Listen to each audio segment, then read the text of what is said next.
Perkenalkan, nama saya Cecilia Karolina Pasi dari kelas 12 IPS 1. Di sini saya akan memberi penjelasan mengenai pengertian G20. Pengertian G20. G20 atau Group of 20 adalah sebuah forum utama kerjasama ekonomi internasional yang beranggotakan negara-negara dengan perekonomian besar di dunia. Dan negara-negara itu terdiri dari 19 negara dan satu lembaga Uni Eropa. Lalu, negara-negara apa saja yang ikut berpartisipasi dalam organisasi G20 ini? Yang pertama itu terdiri dari Afrika Selatan, Amerika Serikat, Arab Saudi, Argentina, Australia, Brazil, India, Indonesia, Inggris, Italia, Jepang, Jerman, Kanada, Meksiko, Republik Korea, Rusia, Prancis, Tiongkok, Turki, dan Uni Eropa. Tahun ini Indonesia menjadi tuan rumah konferensi tingkat tinggi atau KTT G20 yang telah dilaksanakan pada tanggal 15 sampai 16 November di Bali.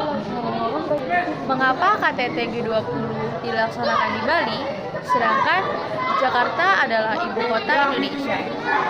Karena Bali memenuhi standar MICE, yaitu Meetings, Incentives, Conventions, and Exhibitions.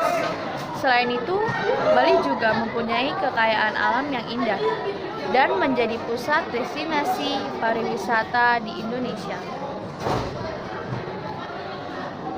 Dalam pertemuan G20 di Bali, transformasi ekonomi digital membahas 3 isu utama, yaitu konektivitas dan pemulihan pasca pandemi COVID-19, kemampuan digital dan literasi digital, serta arus data lintas batas negara.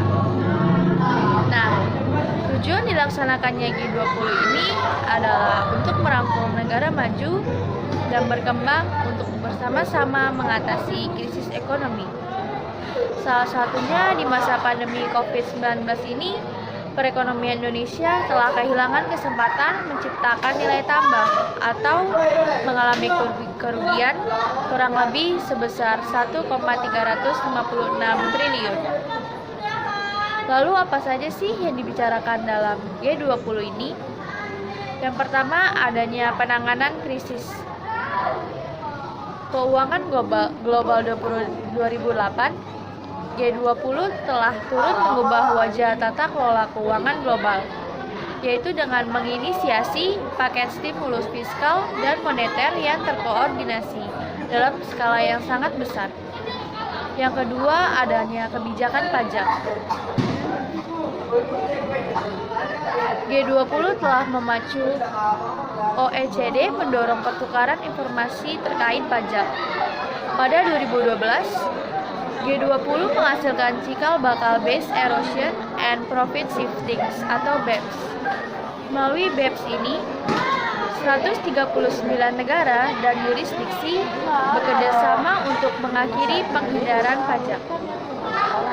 Lalu yang ketiga, ada kontribusi dalam penanganan pandemi COVID-19 ini adalah inisiatif G20 dalam menangankan pandemi yang mencakup penangguhan pembayaran utang luar negeri negara berpenghasilan rendah, serta injeksi penanganan COVID-19 yang sebanyak 5 triliun US dollar, penurunan atau penghapusan bea dan pajak impor, pengurangan bea untuk vaksin, hand sanitizer, disinfektan, alat medis, dan obat-obatan. Yang keempat, yaitu isu lainnya. Selain itu, G20 berperan dalam isu internasional lainnya, termasuk perdagangan, iklim, dan pembangunan.